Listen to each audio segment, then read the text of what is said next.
Dua pasangan kekasih yang diduga hendak menyelundupkan narkoba jenis sabu dalam lapas di Goa, Sulawesi Selatan ditangkap. Dari tangan para pelaku, polisi menyita 9 gram sabu.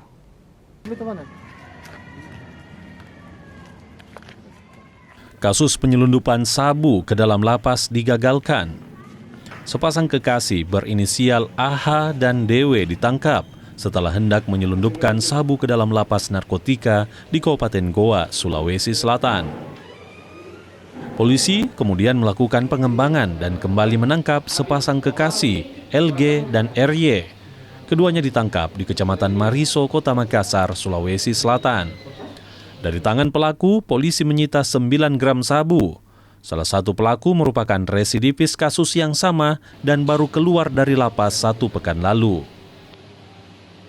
Jadi untuk sementara hasil pemeriksaan bahwa sebelum barang tersebut masuk ke lapas ditemukan langsung oleh lebih dahulu ditemukan oleh petugas kepolisian.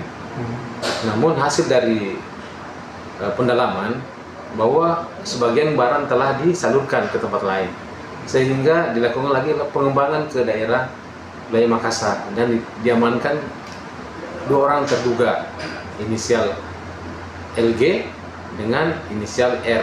Pasangan kekasih juga, Pak? Pasangan kekasih juga. Keempat pelaku kini ditahan untuk penyelidikan lebih lanjut. Mereka diduga berperan sebagai kurir narkoba. Keempat pelaku terancam pasal tentang narkotika dengan ancaman kurungan di atas 5 tahun penjara. Aziz Amin, Kompas TV Goa, Sulawesi Selatan.